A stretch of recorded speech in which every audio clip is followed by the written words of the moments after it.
JDS tweet ಮಾಡಿದೆ ಇವತ್ತು tweet ಮಾಡಿದೆ. JDS and Kumaraswamy is alleging this, sir. Kumaraswamy and JDS are all only politics. ನಿನ್ನೆ ಕುಮಾರಸ್ವಾಮಿ ಅವರು ಮಾಡಿದ್ರು, ಈಗ JDS ಮಾಡ್ಕೊಳ್ಳಿ ಬಿಡಿ, ಕುಮಾರಸ್ವಾಮಿ ಅವರು ಮಾಡ್ಕೊಳ್ಳಿ, ಮೇಲ್ಗಡೆ ಬಾಧದ ಬಗ್ಗೆ ನಾನು ಎನ್ಕ್ವೈರಿ ಮಾಡಿದೆ. ಅವ್ರು ಯಾರೋ ಪೊಲ್ಯೂಷನ್ ಕಂಟ್ರೋಲ್ ಬೋರ್ಡ್ ಮಾಡಿದ್ದಾರೆ. But still I said DC employment is important. Whatever is there, like give them an opportunity. ಅವರು ರೆಕ್ಟಿಫೈ ಮಾಡ್ಕೊಳ್ಳಿ. ಅರ್ಥ ಆಯ್ತಾ? ನಮ್ಮಲ್ಲಿ ಎಂಟರ್ಟೈನ್ಮೆಂಟ್ ಆಗಬೇಕು, ಮತ್ತೊಂದಾಗಬೇಕು. ನಾನೇ ಹೋಗಿ ಅದನ್ನ ಇನಾಗ್ರೇಟ್ ಮಾಡಿದ್ದು. ನಾನೇ ಹೋಗಿ ಅದನ್ನ ಇನಾಗ್ರೇಟ್ ಚರ್ಚೆ ಆಗ್ತಿರೋದು ಸರ್. ನೀವು ನೆಟ್ ಬಾಲ್ ಟೈಟ್ ಮಾಡಿದಿರಿ.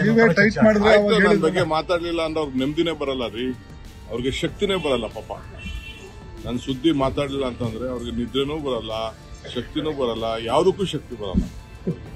ಅರ್ಥ ಆಯ್ತಾ? ನಾವು ನಮ್ಮ ಡ್ಯೂಟಿನ ನಮ್ಮ ಸರ್ಕಾರದವ್ರು ಮಾಡಿದ್ರೆ ನನಗೆ ಗೊತ್ತಿಲ್ಲ. ನಾನೇ ಫೋನ್ ಮಾಡಿ DCಗೆ SP ಗೆ ಹೇಳಿದ್ದೀನಿ, we should not look at a law. ಏನಾದ್ರು ತಪ್ಪಾಗಿತ್ತು ಅಂದ್ರೆ ಲೆಟ್ ರೆಕ್ಟಿಫೈಡ್, ಇವತ್ತು ಅವ್ರಿಗೆ ಆಪರ್ಚುನಿಟಿ ಕೊಡಬೇಕು ಅಂತ ನಾನು ಹೇಳಿದ್ದೀನಿ. ಇಷ್ಟು ಮಾತ್ರ ಗೊತ್ತು. ಮಿಕ್ಕಿದೇನೋ ನನ್ನ ಹತ್ರ ಬಂದು ಇವರು ಪೊಲ್ಯೂಷನ್ ಕಂಟ್ರೋಲ್ ಚೇರ್ಮನ್ರಿಗೂ ರಾತ್ರಿ ಫೋನ್ ಮಾಡಿದೆ. ನನಗೆ ಗೊತ್ತಿರಲಿಲ್ಲ. ನಾನು ಟಿವಿಲಿ ನೋಡಿದೆ. ಬಿಗ್ ಬಾಸ್ ಆಗಲಿ ಯಾವುದೇ ಆಗಲಿ ಎಂಟರ್ಟೈನ್ಮೆಂಟ್ ಇರಬೇಕು. ಪ್ರೈವೇಟ್ ಅವರು ಇನ್ವೆಸ್ಟ್ಮೆಂಟ್ ಮಾಡಬೇಕು, ಏನೋ ತಪ್ಪುಗಳು ಮಾಡಿರ್ತಾರೆ, ಬಟ್ ಅದನ್ನ ಸೆಟರೇಟ್ ಮಾಡ್ಕೊಳ್ಳಿ ಅಂತ ಆಪರ್ಚುನಿಟಿ ಕೊಡಬೇಕು. This is my suggestion to them. Supreme Court incident, sir?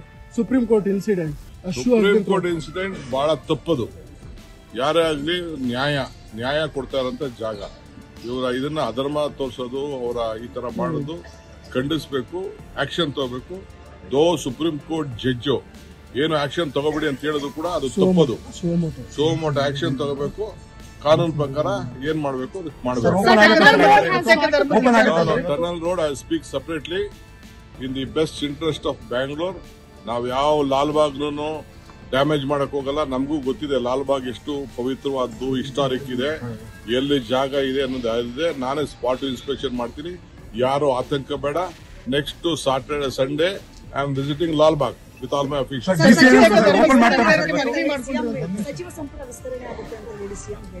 ನನಗೆ ಗೊತ್ತಿಲ್ಲ ಸರ್, ಅದು ನನ್ನ ಪ್ರೊಗ್ರೆಟಿವ್.